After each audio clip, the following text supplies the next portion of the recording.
ও ভারতের দাদা বাবুরা, ব্রাহ্মণবাড়িয়া দখলের জন্য আসো। আমার দেশের গুরুত্বপূর্ণ একটা জায়গা হলো ব্রাহ্মণবাড়িয়া। যদি আইসা এটাকে দখল করে নেওয়ার জন্য প্ল্যান করে আগায়া যাও, মনে রাখবা একটারেও মুসলমানি করানো সারা ইন্ডিয়াতে দিব না, ঠিক কিনা? এই যে ব্রাহ্মণবাড়িয়ার আখাউড়াকে এরা নেওয়ার জন্য বারবার ট্রাই করে। আজকেও তো লং মার্চ করেছে, পুরো বাংলাদেশের মানুষগুলো সব ব্রাহ্মণবাড়িয়ার দিকে এত সুন্দর করে নজর দিয়া দেয়। এরা আখাউড়াকে নেওয়ার জন্য এত পরিমাণে অপেক্ষায় রইল। এরা আখাউড়াকে নেওয়া লাগবে, ব্রাহ্মণবাড়িয়ার কিছু অংশ এরা নিয়ে যাবে। এরা এখনো বাংলাদেশের ব্রাহ্মণবাড়িয়ার মুসলমানদের চিনল না। আমার দেশের যারা মাতৃভূমির প্রেমী মানুষ, এদেরকে বিন্দু মাত্র পরিমাণে এরা চিনতে পারে নাই। যদিও আমরা বড় দুর্বল, আমাদের অস্ত্র নাই, সংখ্যায় আমরা কম হতে পারি, তবে আমরা তো 313 জন ওই বদরি সাহাবাদের মতো ঈমানওয়ালা রে বাবা। আমাদের অস্ত্র লাগে না, আমাদের বাড়ি গাড়ি লাগে না, আমাদের লাঠি চার্জের বিন্দু মাত্র প্রয়োজন নাই। ও ভারতের দাদা বাবুরা, ব্রাহ্মণবাড়িয়া দখলের জন্য আসো। আমার দেশের গুরুত্বপূর্ণ একটা জায়গা হলো ব্রাহ্মণবাড়িয়া। যদি আইসা এটাকে দখল করে নেওয়ার জন্য প্ল্যান করে আগায়া যাও, মনে রাখবা একটারেও মুসলমানি করানো সারা ইন্ডিয়াতে দিব না, ঠিক কিনা? আল্লাহ বলেন, পয়গম্বর মুমিনদেরকে আপনি যুদ্ধের ময়দানে গেলে এদের মা বাবারে প্রায়োরিটি দিয়ে আল্লাহর বিরুদ্ধে যাবে এমন অবস্থায় পাবেন না। যুদ্ধের ময়দানে যখন মুমিন যাবে, সামনে যদি এদের বাবা দাঁড়ায় যায়, অথবা এদের দাদা দাঁড়ায় যায়, অথবা সামনে যদি চাচা দাঁড়ায় যান, সামনে যদি মুমিনের ভাই দাঁড়ায় যায়, আর পরে এরা ভাইয়ের প্রায়োরিটি দিবে না, নিজের বাবাকেও প্রায়োরিটি দিবে না, নিজের সন্তান, নিজের আপন সন্তান হওয়ার পরেও এরা প্রায়োরিটি দিবে না। যুদ্ধের ময়দানে যাওয়ার পর এরা একজনের প্রায়োরিটি দেয়, চিন্না বলো তার না।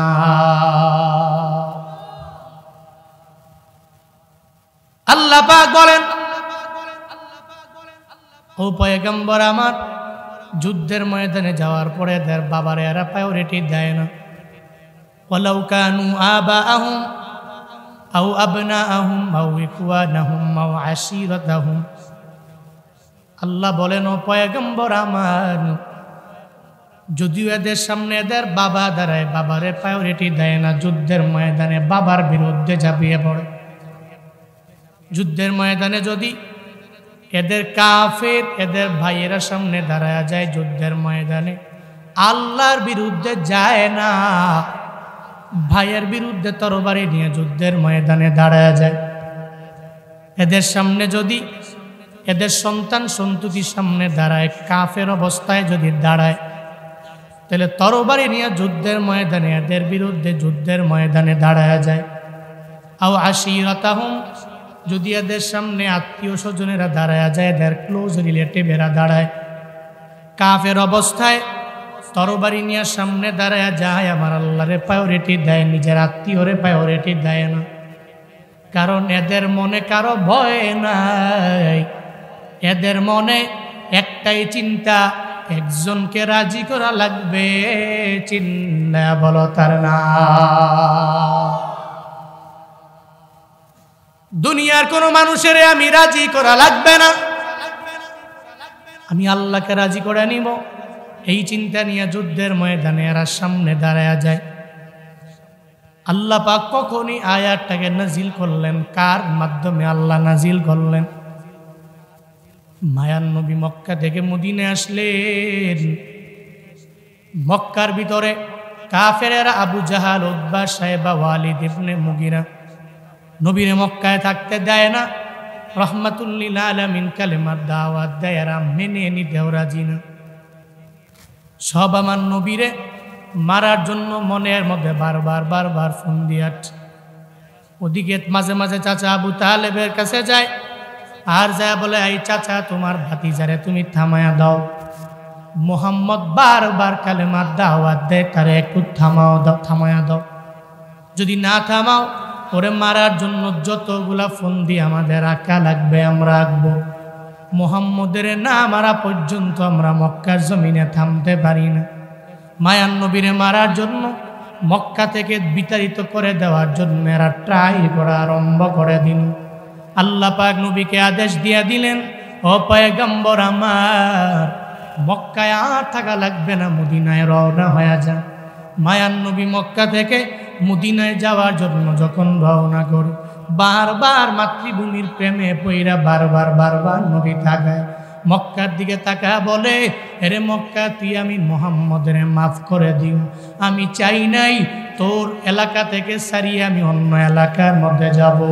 আমার মায়ার নবীর অন্তরে নিজের মাতৃভূমির প্রতি মায়ার বিন্দু মাত্র পরিমাণ কমতি নাই।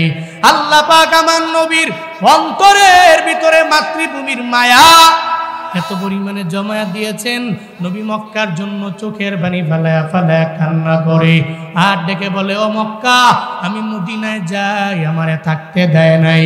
আবু জাহাল থাকতে দেয় নাই, উতবা ওয়ালিদ ইবনে মুগিরারা আমারে থাকতে দেয় নাই। যদি এরা অ্যাকসেপ্ট করে নিত আমি মক্কায় থেকে যাইতে পারতাম, যেহেতু গ্রহণ করে নাই, এই জন্য আমি মক্কা থেকে বিদায় নিয়ে মদিনায় চলে যাই। মায়ান নবীর অন্তরে যেই পরিমাণ দিলের ভিতরে অন্তরের মধ্যে মাতৃভূমির প্রতি মায়া, এই নবীর উম্মতেরা তোমার আমার ওই মাতৃভূমির প্রতি মায়াও পরিপূর্ণ থাকা লাগবে। আমার মনে হয় ব্রাহ্মণবাড়িয়ার মানুষের দেশের প্রতি অনেক পরিমাণে মায়া আছে, আমার কুমিল্লার মানুষের দেশের প্রতি অনেক পরিমাণে মায়া আছে, যার দরুন মায়ান নবীর দরবারে যখন এরা চিঠি পাঠাইয়া দিল, নবী চিন্তার মধ্যে পড়ে গেলেন। সাহাবায়ে কেরাম যখন মক্কা থেকে মদিনায় হাজির হয়ে গেল, এই মুহাজির সাহাবায়ে কেরামকে যদি আমি বলি যে তোমাদের সবার ওই বদরের প্রান্তরে যাওয়া লাগবে, যদি এরা বলে পয়গম্বর বদরের প্রান্তরে আমরা যেতে পারবো না, কারণ ওখানে গেলে আমাদের বাবার বিরুদ্ধে যুদ্ধ করা লাগবে, দাদার বিরুদ্ধে যুদ্ধ করা লাগবে, ভাইয়ের বিরুদ্ধে যুদ্ধ করা লাগবে, সন্তান সন্ততির বিরুদ্ধে আমাদের যুদ্ধ করা লাগবে। যদি সাহাবায়ে কেরাম স্বীকৃতি জানায়, নবীর কথা যদি কেউ না মানে, অসন্তুষ্ট হবে একজন, চিল্লায়া বলো তার নাম। আল্লাহ পাক অসন্তুষ্ট হয়ে যাবে। মায়ার নবীর মনে ভয়। কেন মায়ার নবীর ভয়ে ভয়ে? বলেন নবী তো ভালো করেই জানে হযরতে মূসা নবীর একটা উম্মত আছে বানি ইসরাইল, যেই বানি ইসরাইলকে আল্লাহ পাক এত পরিমাণে নেয়ামত দিয়া দিলেন, নেয়ামতগুলো পাওয়ার পরে এরা শুকর আদায় না করে বারবার অকৃতজ্ঞ হয়ে গেল। আল্লাহ পাক রব্বুল আলামিন এদের তো আদি নিবাস ছিল সিরিয়া, এরপরে নীল নদের 12টা রাস্তা করার মাধ্যমে আমার মাওলা মিশর নিয়ে গেলেন। ওই সিরিয়ার জমিনটা আল্লাহ পাক যখন বললেন, রে মূসা, এই তোমার বনি ইসরাইলে আমি আল্লাহ সিরিয়াটা দিয়া দিবার চাই, মুসলমানদের আগের জমি আবার এটা মুসলমানদের জন্য হয়ে যাবে, একটু বানি ইসরাইলে বলো না এরা যাতে করে সিরিয়ার মধ্যে যায় যুদ্ধ করার জন্য, ওখানে গিয়া তরবারিও ধরা লাগবে না, সিরিয়ার ময়দানে হাজির হয়ে যাবে, আমি আল্লাহ পরিপূর্ণ এদের জয়ী বানায়া দিব। যখন আল্লাহ পাক মূসাকে বললেন, বানি ইসরাইল মূসারে জানায়া দেয়, মূসা ইযহাব ওয়া আনতা রাব্বুকা ফাকাতিলা ইন্না হাহুনা কাঈদুন।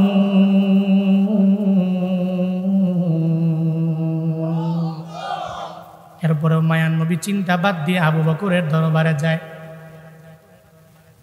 এই সাহাবী আবু বকর, ওই মক্কাতে বদরের প্রান্তরে আবু জাহালেরা চলে আসলো, কুফাররা হাজির হয়ে গেল। এদের সঙ্গে যুদ্ধের ময়দানে তুমি যেতে পারবা কিনা আমি নবীরে বলে দাও।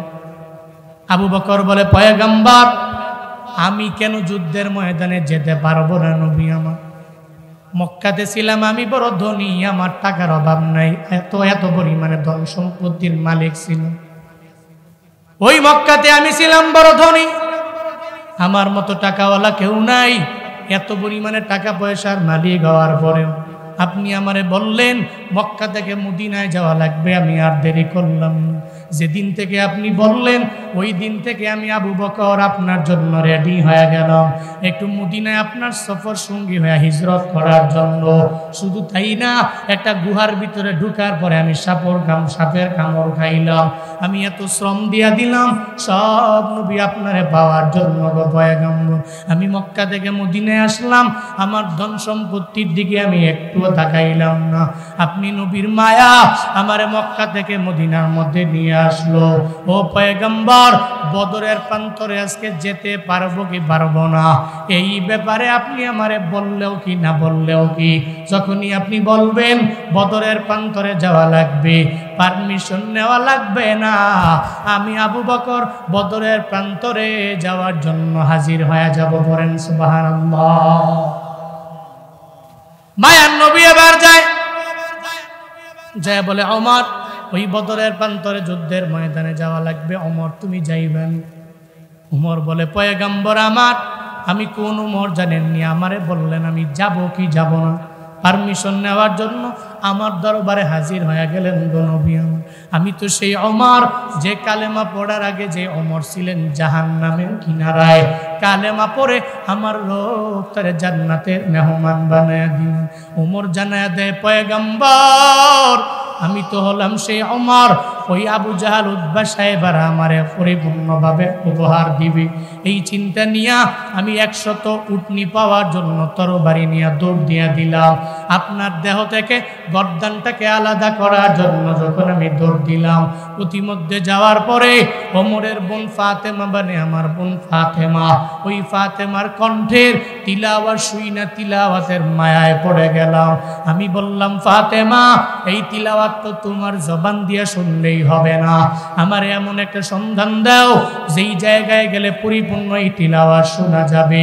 ফাতেমা বলেছে, ওমর রে, ও ভাই আমার, তুমি যদি তিলাওয়াতটা পরিপূর্ণ শুনবার চাও আমার দরবারে শুনতে পারবা না, আমার মায়ার নবীর দরবারে হাজির হওয়া লাগবে। যদি কালেমা পড়ো, মুসলমান যদি হয়ে যাইতে পারো, তাইলে তোমারে সুন্দর করে তিলাওয়াত শুনায় দেওয়া হবে। ওমর ডেকে বলে, ফাতেমা ওই নবীর সন্ধান আমায় দাও, আমি নবীর দরবারে যাব। অমুক জায়গায় গেলে আমার মদিনাওয়ালা নবীরে পাইব। তরবারি নিয়ে ওমর দৌড়ায়, ওদিকে মায়ার নবী 11 জন সাহাবা নিয়ে প্রকাশ্যে দাওয়াত দেয় না, গোপনে গোপনে নবী কালেমার দাওয়াত দেয়। 11 জন সাহাবা যখনই জানতে পারে ওমর তরবারি নিয়ে এই ঘরের দিকে আসছে, সাহাবায়ে কেরাম চিন্তিত, সঙ্গে সঙ্গে আমার মায়া নবীরে জানায় দেয়, ও পয়গম্বর ওমর আপনাকে মারার জন্য তরবারি নিয়ে হাজির হয়ে যাচ্ছে। ওমর দৌড়ে আসতেছে, একটু এই ঘর থেকে লুকাইয়া অন্য ঘরের মধ্যে যান গো নবী আমার। মায়ার নবী কয়, সাহাবী আমার ওমরের ভয়ে আমি অন্য ঘরের মধ্যে যেতে পারি না। গত রাতের বেলায় তাহাজ্জুদের মুসল্লায় রবের দরবারে আমি দোয়া করে দিলাম, আল্লাহ গো এই মক্কার 2 জনের একজনের তুমি কালেমার জন্য কবুল করে নাও। একজন হলো আবু জাহাল, আরেকজন হলো উমর, এই 2 জনের একজনের তুমি কালেমার জন্য কবুল করে নাও আল্লাহ। আমি রবের দরবারে আবদার জানাইছি, এই সাহাবায়ে কেরাম চিন্তা করো না, আমার উমর তরবারি নিয়ে আসবে, ওর জন্য চিন্তা করো না যে সে মারার জন্য আমার দরবারে আসি। মায়ার নবী জানায়া দেয়, ও সাহাবীরা আমার উমরের জন্য দরওয়াজাটা পরিপূর্ণ ওপেন করে দাও, আমার উমরের আমার ঘরে আসতে দিও, আমার উমর আমার ঘরের মধ্যে আসবে, আমার সামনে আসবে, আমারে মারবে, কোনো অসুবিধা হবে না। আমি রবের দরবারে দোয়া করলাম, সাহাবায়ে কেরাম দরওয়াজা ওপেন করলো। ওমর যখন দরওয়াজা দিয়ে ভিতরে ঢুকে, মায়ার নবীর চেহারা মুবারক দেখা সঙ্গে সঙ্গে মায়ায় পড়ে গেল। নবীরে কয়, পয়গম্বর আবু জাহালের কথা শুই না আপনার দেহ থেকে গর্দান আলাদা করার জন্য আমি তরবারি নিয়ে হাজির হয়ে গেলাম, কিন্তু ফাতেমার কণ্ঠে তিলাওয়াত শুই না এত পরিমাণে মায়ায় পড়লাম গো নবী, আমাকে দেরি করবেন না, এই তরবারিটা আমি আপনার সামনে পরিপূর্ণভাবে রেখে দিলাম, আমারে পড়ায়া দেন লা ইলাহা ইল্লাল্লাহ মুহাম্মাদুর রাসূলুল্লাহ। হযরত ওমর কালেমা পড়ে মুসলমান হইছে। ওমর কয় নবী আমার, আমি তো সেই ওমর, আমারে বারণ কইরেন না।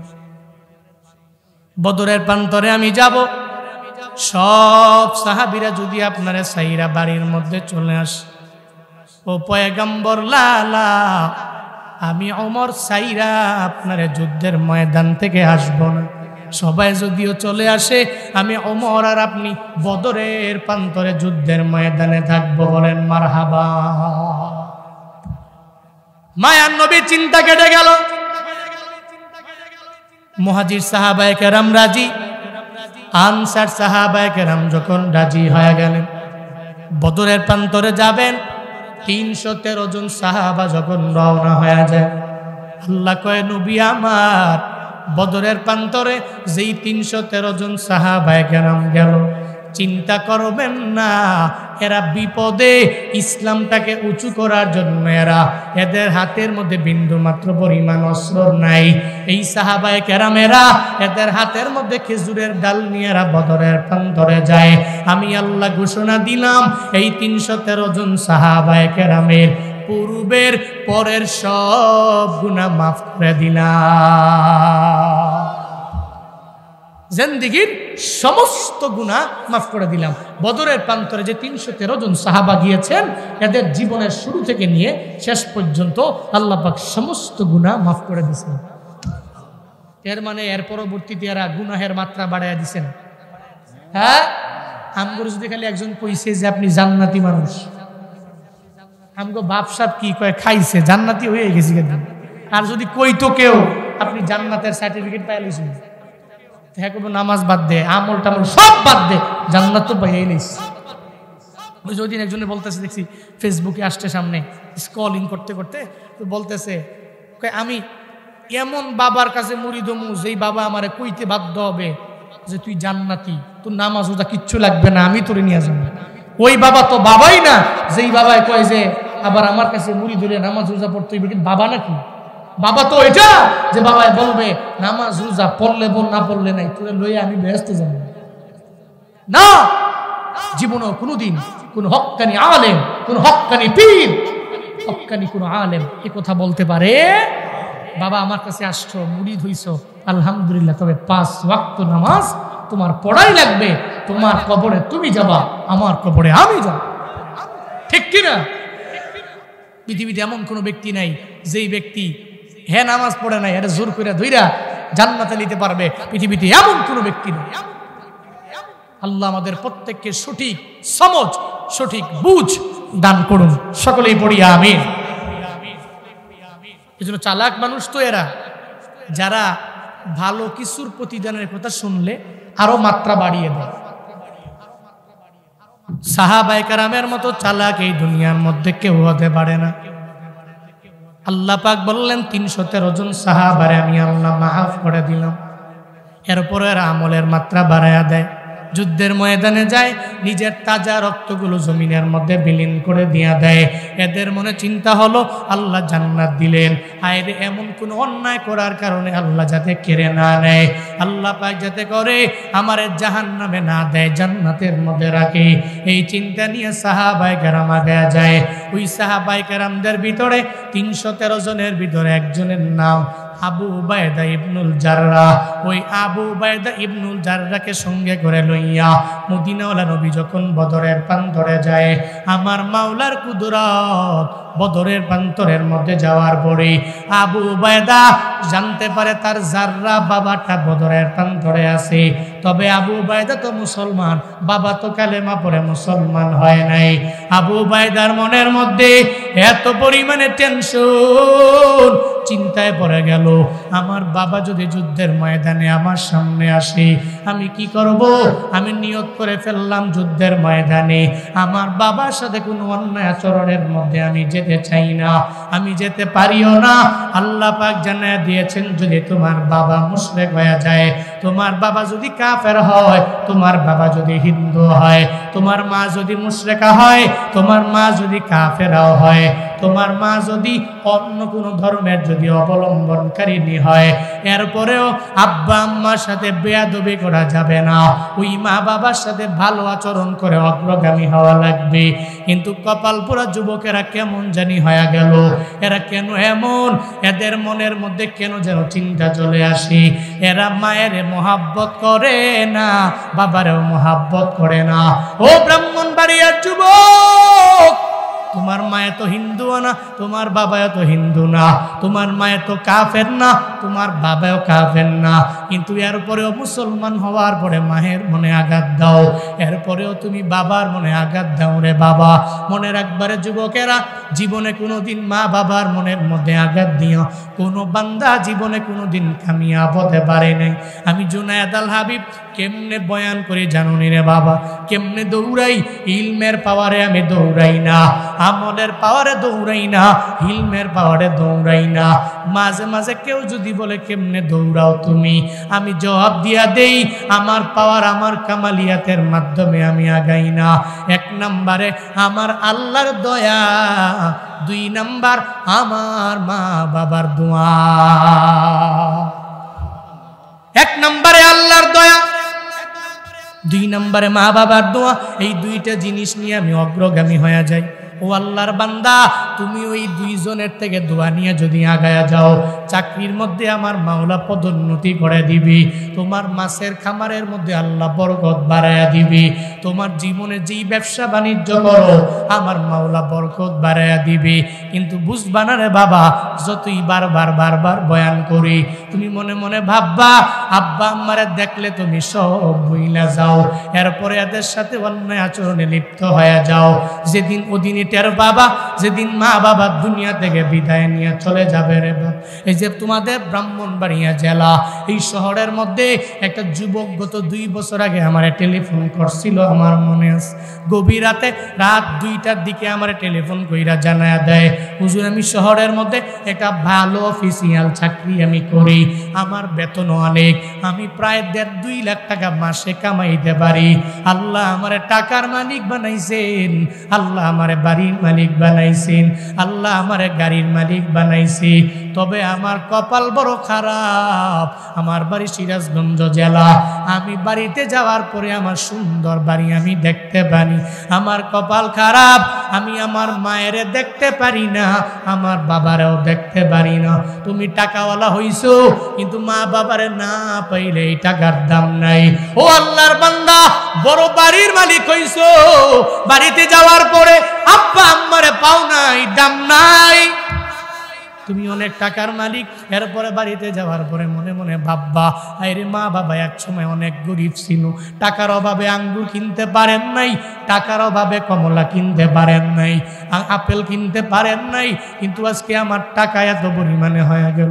আমার মায়ে যদি আমার দরবারে চায়, সন্তানরে একটু বাজার থেকে 2 কেজি আঙ্গুর ফল কিনে আনো না, আমি চাইলেই 2 কেজি কেন 5 কেজি পর্যন্ত আমি কিনে আনতে পারবো।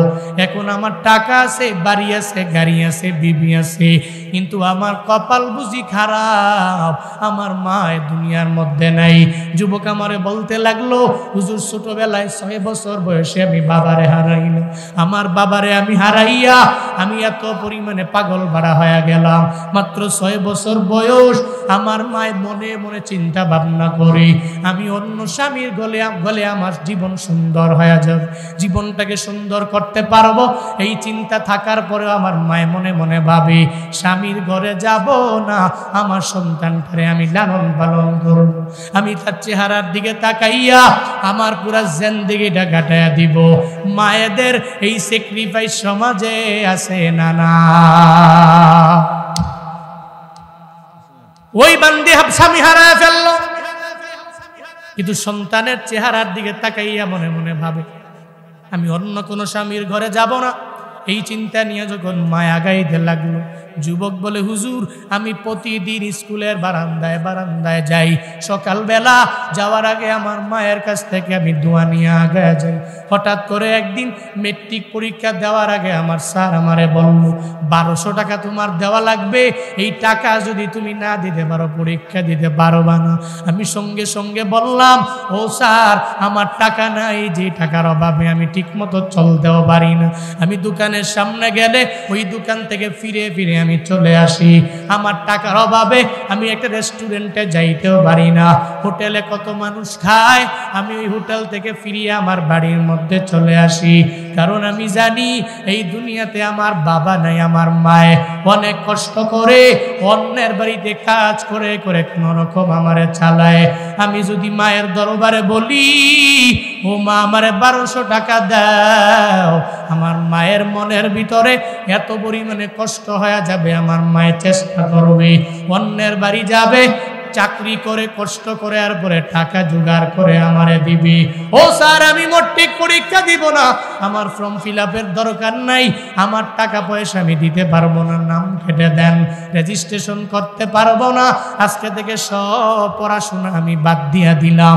এই কথা বলে এরপরে যুবক যখন তার বাড়ির মধ্যে যায়, যাওয়ার পরে পড়ার টেবিলে বসে মন বসে না, যতই পড়ার চেয়ারে বসে টেবিলের মধ্যে পড়ার মধ্যে মন যায় না।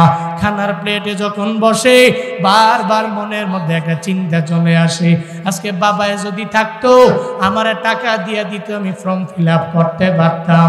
ওই যুবক বলে, হুজুর আমি আমার মায়ের দরবারে গিয়ে এই ব্যাপারে কিছু বললাম না, আমার মায়ের দরবারে গিয়ে আমি বলি নাই। আমি খানার প্লেটে যখন একটু একটু কম খাই, হঠাৎ করে একদিন আমার মা আমারে বলে, সন্তান কি তোমার হয়ে গেল, তুমি কেন পড়ার টেবিলের মধ্যে মন দেও না? ও সন্তান আমার, কেন খানার প্লেটে মন বসে না তোমার? মায়ে তো জানে রে, আল্লাহ মায়ের অন্তরের মধ্যে এমন একটা রাডার ফিট করে দিয়ে দিলেন, মায়ে জানে, দুনিয়ার কেউ জানে না রে বাবু। তোমার বাবাও বলতে পারে না কেন মন খারাপ করে তুমি খানার প্লেটের মধ্যে বসো না, তুমি পড়ার টেবিলে কেন যাও না, কেন কেন তোমার মনটা এত আনসান হয়ে গেল, তোমার বাবাই বলতে পারবে না। তোমার মায়ে তো জানে, এই যে ব্রাহ্মণবাড়িয়ার কত যুবকেরা প্রবাসের মধ্যে সময় কাটায়, থাকে সৌদি আরব, থাকে মালয়েশিয়া, থাকে সিঙ্গাপুর, দুবাই, গালফের এমন কোন রাষ্ট্র নাই যেই রাষ্ট্রের মধ্যে ব্রাহ্মণবাড়িয়ার যুবকেরা যায় না। দেখবেন মা যখন টেলিফোন দেয়, ইমুতে হোয়াটসঅ্যাপে ভিডিও কলে কথা বলে, সঙ্গে সঙ্গে কথা বললেই চেহারাটা দেখায় বলতে পারে। মা বলে দেয়, সন্তান রে তুমি মনে হয় সকালবেলার খাবার খাও নাই, দুপুরে তুমি খাও নাই, কেন যেন তোমার চেহারাটা এত পরিমাণে শুকায়া গেল। মারে সন্তান বলা লাগে না, অটোমেটিক মায় বলে দিতে পারে। মায়ের অন্তরে এমন একটা হালাত দুনিয়ার কেউ করে দেয় না, একজন করে দিছে, চিল্লা বলো তার না, কেউ জানে না। কে জানে? মায় জানে। আপনার অন্তরের খবর আপনার বাবাই কইতে পারবে না, বিবি কইতে পারবে না, আপনার ছেলে বলতে পারবে না, মেয়ে বলতে পারবে না। আপনি মার সামনে যান, মারে একবার ডাক দেন মা, দুইবার ডাক দেন মা, তিনবার ডাক দেন মা, দেখবেন মায়ে অটোমেটিক বলে দিছে অন্তরের মধ্যে সন্তানের কি চলে। মা জানে, মা বুঝে, অলরেডি বুঝে ফেলছে। কিন্তু কপালপুরা যুবকেরা তো মায়ের চিনলে না মায়ের। আল্লাহ মায়ের খেদমত করার তৌফিক দান করেন। জোরে পড়েন আমিন, আরো আওয়াজ করে আমিন। জীবনের মূল কষ্ট মায়ের, প্রসব বেদনা, সাত আসমান সাত জমিন তখন মায়েরই মাথা।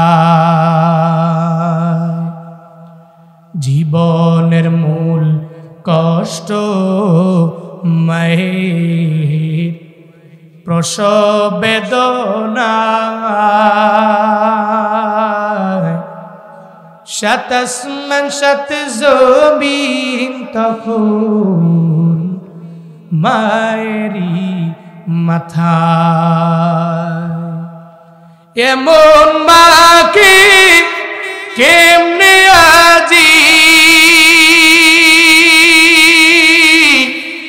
এমন মাকে কেমনে আজি যাব আমি ভুলিয়া। ও আমার প্রাণের মা, মা গো মা, কোথায় গেলে মোরে ছাড়িয়া। জনম দুঃখী এতিম আমি, চায় না কেহ ফিরিয়া। জনম দুঃখী এতিম আমি, চায় না কেহ ফিরিয়া। আমি যখন ছিলাম আমার মায়ের উদরে,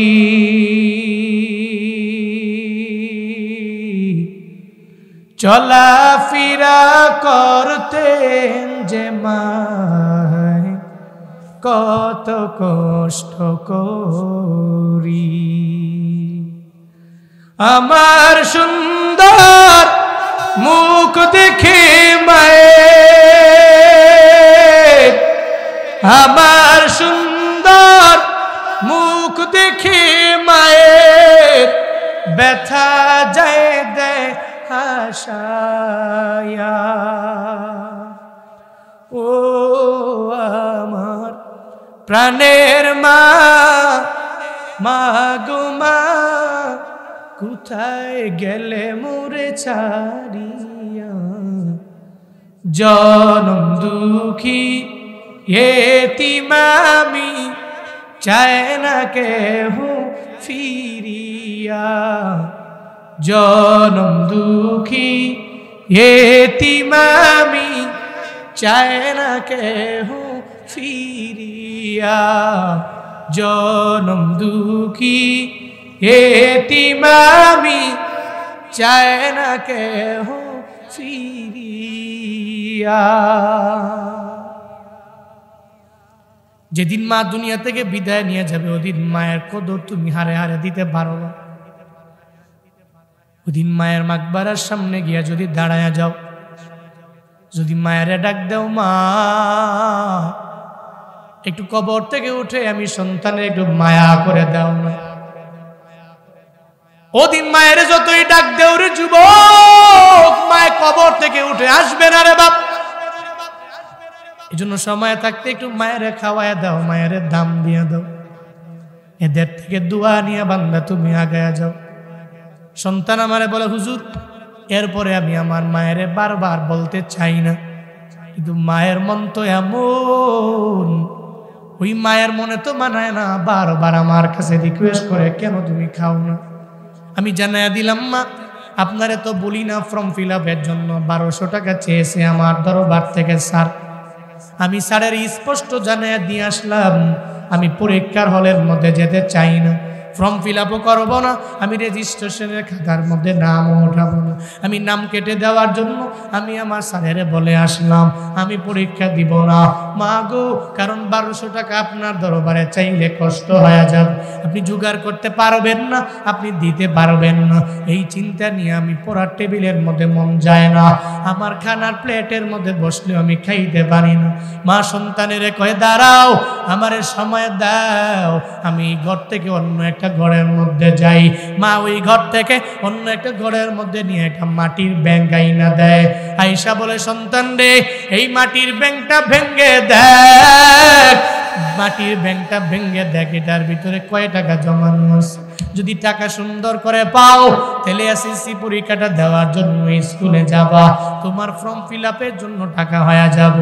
সন্তানের দরবারে দেয়, সঙ্গে সঙ্গে যখন ব্যাংকটা মাটির মধ্যে ভেঙে চুরমার করে দেয়, ব্যাংক থেকে টাকাগুলো গণনা কইরা দেখে 1300 টাকা, 1200 টাকা ওই ফর্ম ফিল আপের জন্য।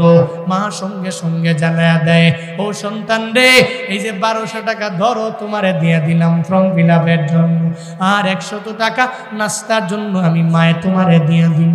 মা চোখের পানি ফালায়া কান্দে, ওদিকে সন্তান চোখের পানি ফালায়া কান্না করে। সন্তান ডেকে বলে, মা গো, তুমি এত পরিমাণে গরিব, আমি গরিব ফ্যামিলির মধ্যে, আমার জন্য আমি চাইলেই কিছু করব, এটা পারি না। আমি চাইলেই তো হোটেলের মধ্যে যা খাইতে পারি না। আমি ব্যাংক ভেঙ্গে এরপরে টাকাগুলো নিয়ে তো ফর্ম ফিল আপের জন্য দিয়ে দিতে পারি না। ও মা, তুমি আমারে বলো এই টাকাগুলো কেমনে তুমি জোগাড় করলা? ওই ব্যাংকের ভিতরে টাকা তুমি কোত্থেকে পাইলা? মা আমারে জানায়া দাও। মা সঙ্গে সঙ্গে বলে, ও সন্তান আমার, আমি মায়ের অন্তরের মধ্যে কি তোর ব্যাপারে কোনো টেনশন নাই। 6 বছর বয়সে আমি আমার ঘর থেকে স্বামী হারাইছি।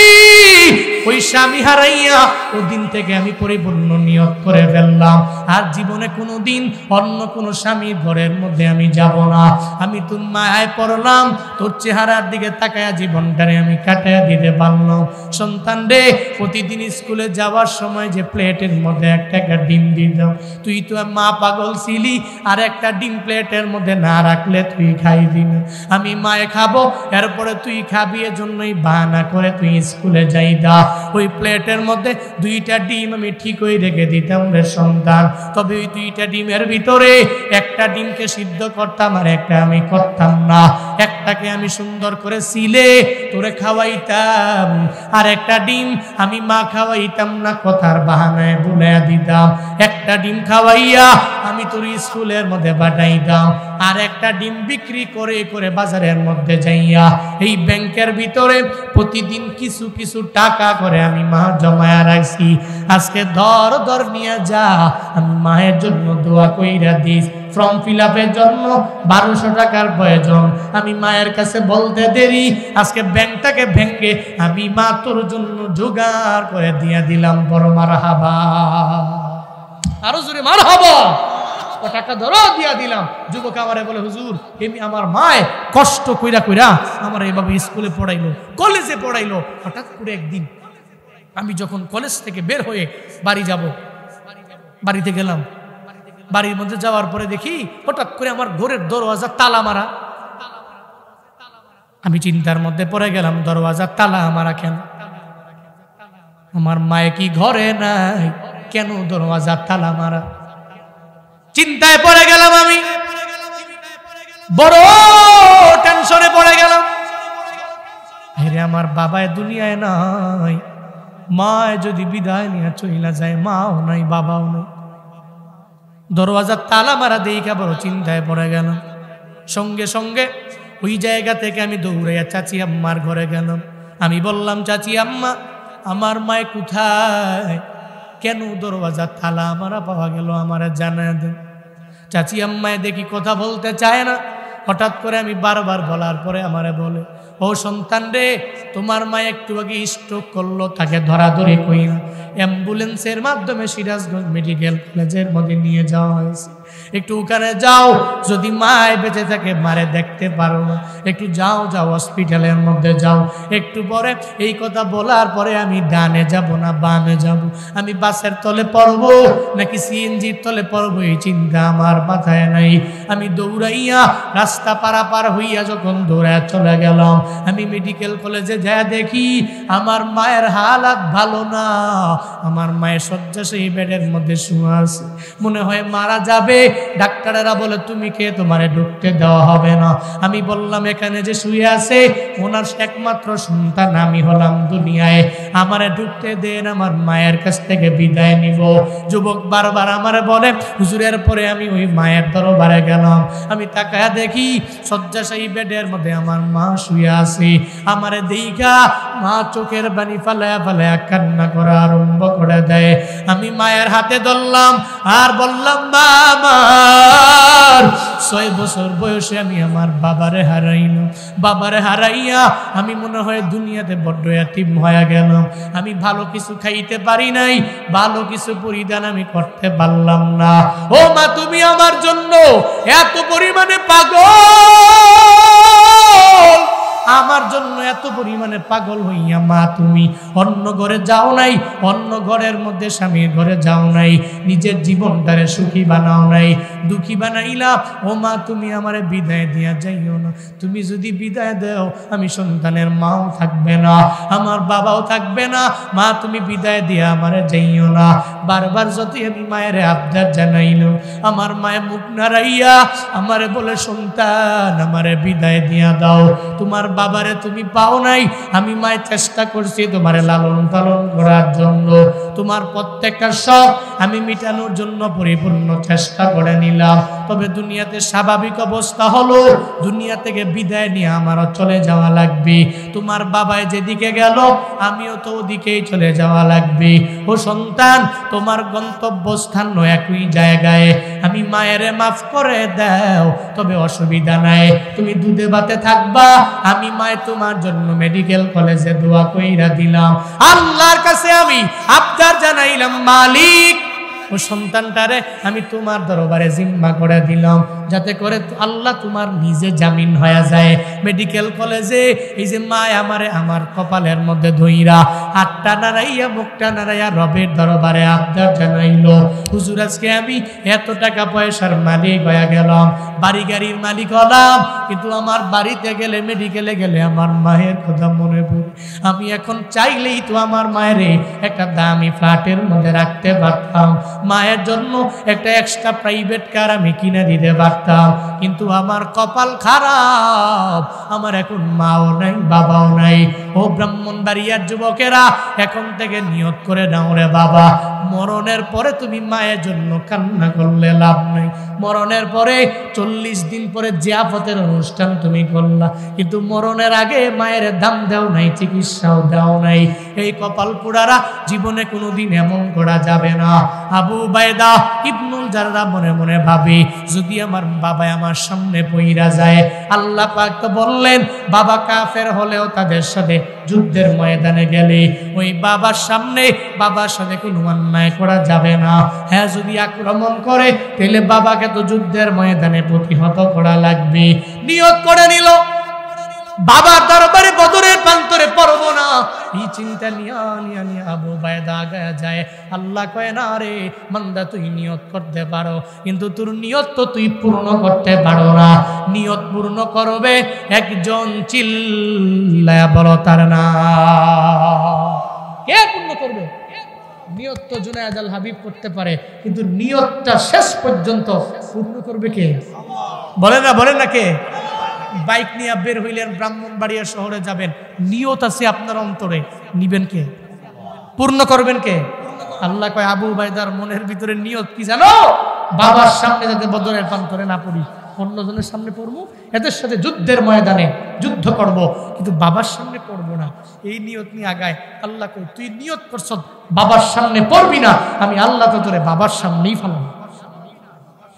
সুবহানাল্লাহ, জোরে পড়বেন না, আরো আওয়াজ করে পড়বেন না। এজন্য নিয়ত করতে পারি আমরা, পূরণ করেন কে? আবু উবাইদা ইবনুল জাররাহ মনে মনে চিন্তা করে নিল, আমার বাবা জাররাহ বদরের প্রান্তরের মধ্যে আছে, তরবারি নিয়ে যদি সামনে দাঁড়ায় যায়, যুদ্ধের ময়দানে বাবার বিরুদ্ধে যুদ্ধ করা লাগবে, তবে সামনে পড়ব না। আমার